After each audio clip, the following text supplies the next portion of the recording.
Hello நண்பர்களே, வணக்கம். நான் உங்கள் பிரியா. நம்ம இன்றைக்கி பார்க்க போகிற பதிவு என்ன அப்படின்னு பார்த்தீங்கன்னா, நம்ம நிறைய பேர் முருக பக்தர்களாக மாறிட்டு வந்துட்டுருக்கோம். ஸோ முருகப்பெருமானுக்கு பிடிக்காத 3 விஷயங்கள் என்னென்ன, அந்த 3 விஷயங்களையும் நம்ம தவிர்த்தோம் அப்படின்னா நம்ம முருகப்பெருமான்கிட்ட ஈஸியாக போயிட்டு அவரோட பக்தர்களாக நம்ம இருக்க முடியும். அது என்ன விஷயம், அது என்னென்னலாம் தவிர்க்கணுங்கிறத பற்றி நம்ம இந்த பதிவில் பார்க்கலாம். அதற்கு முன்னாடி நீங்கள் இந்த பதிவு பார்க்கக்கூடிய முருக பக்தர்களாக இருந்தீங்க அப்படின்னா, ஓம் சரவணபா போட்டிங்கிறத நம்மளோட கமெண்ட் பாக்ஸில் கமெண்ட் பண்ணுங்கள்.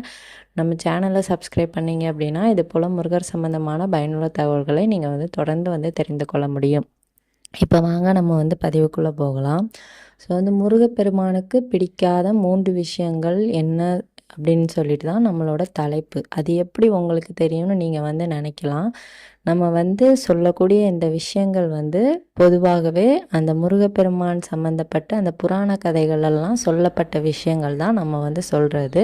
ஸோ இந்த 3 விஷயங்களை நம்மளோட வாழ்க்கையிலையும் நம்ம தவிர்த்துட்டு வந்தோம் அப்படின்னா கட்டாயமாக முருகப்பெருமானோட காலடியில் நம்மளுக்கு பக்தர்களாக சரணடைவதற்கு ஒரு மிகப்பெரிய வாய்ப்பும் நம்மளுக்கு கிடைக்கும். அது என்னென்ன மாதிரியான விஷயங்கள்ங்கிறத தான் நம்ம இந்த பதிவில் பார்க்க போகிறோம். ஃபஸ்ட்டு நம்ம தவிர்க்க வேண்டிய ஒரு விஷயம் என்ன அப்படின்னு பார்த்தீங்கன்னா, ஆணவம். முருகப்பெருமானோட பக்தர்களாக இருப்பவர்களுக்கு முதலாக அவங்க தவிர்க்க வேண்டிய விஷயம் ஆணவம்.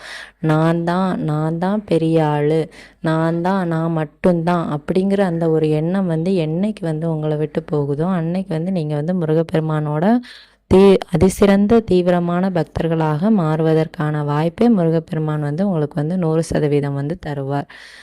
இந்த ஆணவம் ஒருத்தனுக்கு இருந்தது அப்படின்னாலே அவனோட வாழ்க்கையை அது அழிச்சிடும். ஸோ அதனால தான் நம்ம முருகப்பெருமானோட பக்தர்களாக மாறுவதற்கு முதலாவதாக நம்ம கைவிட வேண்டிய விஷயம் ஆணவம் தான். நிறைய பேர் சொல்லுவோம், நிறைய பேரை நம்மளும் பார்த்துருக்கோம், நம்மளோட லைஃப்லேயே நிறைய பேரை பார்த்துருப்போம். நிறைய பேர் ஆணவத்தினாலேயே ரொம்பவும் கஷ்டப்படுவாங்க. ஆனால் அவங்களுக்கு அது பெருசாக தெரியாது. அதுக்கப்புறமா அந்த ஆணவம் அதிகமாக ஆக நான் தான் பெரியவன் அப்படிங்கிற ஒரு எண்ணமும் நம்ம மனசுக்குள்ளே வளர ஆரம்பிச்சிடும்.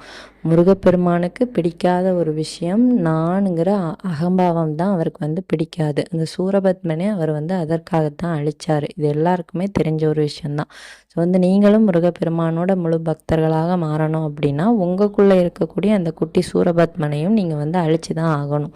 அந்த நானுங்கிற அகம்பாவத்தை ஆணவத்தை நம்ம அழித்தோம் அப்படின்னாலே நம்ம கண்டிப்பாக நம்மளுக்கு முருகப்பெருமானோட பக்தர்களாக ஆகிறதுக்காக வாய்ப்புகள் 100% கிடைக்கும். இரண்டாவது நம்ம பார்க்கக்கூடியது அகம்பாவம், ஆணவம், அகம்பாவம் அப்படிங்கிறது இருந்தாலே நம்மளோட வாழ்க்கையே மொத்தமாக அழிஞ்சுதுன்னு நம்ம நினச்சிக்க வேண்டியதான். கண்டிப்பாக அடுத்தால அகம்பாவத்தினால நிறைய பேர் பழிச்சொல்லாக பேசுவாங்க. அடுத்தால பழிச்சொல் சொல்லி திட்டுறது, சாபமிடுறது, அப்புறம் செய்யாத தவறுக்கு அவங்கள தண்டிக்கிறது எல்லாமே நான்கிற ஒரு திமிருனால தான். அந்த அகம்பாவம் அழியும் போது நீ ஒரு நல்ல மனிதனாக பிறப்பெடுப்ப அப்படின்னு சொல்லிட்டு கடவுளே சொல்லியிருக்காங்க. எந்த கடவுளுமே நம்ம முருகன் தான் உங்களுக்கு இஷ்ட கடவுள் இல்லை, ஒவ்வொருத்தங்களுக்கும் ஒவ்வொரு இஷ்ட கடவுள் இருப்பாங்க. ஸோ அந்த இஷ்ட கடவுளுக்குமே நீங்கள் எடுத்து பார்த்தீங்க அப்படின்னா கண்டிப்பாக உங்களுக்குள்ளே இருக்கக்கூடிய அந்த நானுங்கிற ஆணவம்,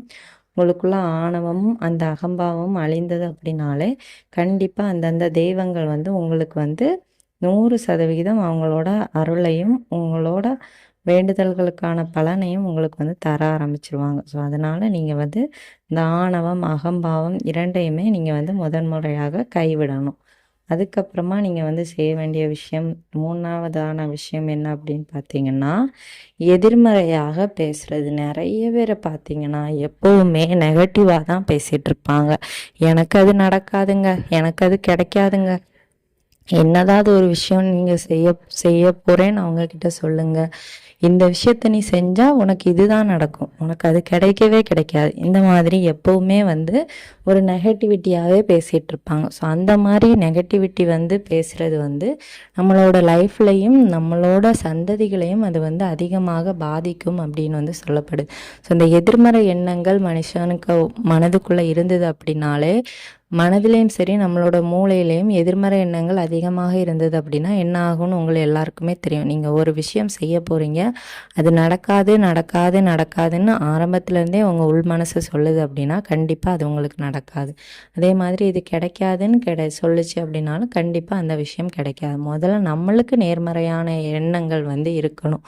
அப்போ தான் நம்ம வந்து நினைக்கிற விஷயங்களும் நம்மளுக்கு வந்து கைகூடி நம்மளுக்கு வேண்டுதல்களுக்கான பலன்களையும் கடவுளே நம்மளுக்கு வந்து தருவார். நம்ம இப்போ எல்லா விஷயத்துலையுமே நெகட்டிவாக பார்க்கும்போது கடவுள் விஷயத்துலையுமே நம்ம வந்து கண்டிப்பாக நெகட்டிவாக தான் பார்ப்போம். நம்மளுக்கு அந்த கடவுள் மீது நம்பிக்கை இருக்குமா, இவர் நம்மளுக்காக இதெல்லாம் செய்வாரா, அந்த ஒரு எண்ணம் தான் நம்மளுக்கு வந்து வருமே தவிர நம்மளுக்கு வந்து அவருக்கு மீது இருக்கக்கூடிய அந்த நம்பிக்கை வந்து முழுவதுமாக இருக்காது. ஸோ அதனால தான் இந்த எதிர்மறை எண்ணத்தையும் ஆணவம், அகங்காரம் இந்த 3யுமே நீங்கள் வந்து உங்கள் வாழ்க்கையிலேருந்து கைவிட்டீங்க அப்படின்னா கண்டிப்பாக முருகப்பெருமானோட முழுமையான பக்தர்களாக நீங்கள் வந்து மாற முடியும். இந்த 3 விஷயத்தையும் எவன் ஒருவன் அவனோட வாழ்க்கையில் வந்து தவிர்க்கிறானோ கண்டிப்பாக கந்த கடவுளை நீங்கள் வந்து சரணடைய முடியும். இந்த பதிவு வந்து கண்டிப்பாக முருக பக்தர்களான ஒவ்வொருத்தங்களுக்கும் உபயோகமாக இருக்கும்னு நினைக்கிறேன். உபயோகமாக இருந்தது அப்படின்னா லைக் பண்ணிவிட்டு நம்மளோட சேனலை சப்ஸ்கிரைப் பண்ணிடுங்க. இந்த வீடியோவின் முழு பதிவை பார்த்த அனைத்து நண்பர்களுக்கும் மிக்க நன்றி.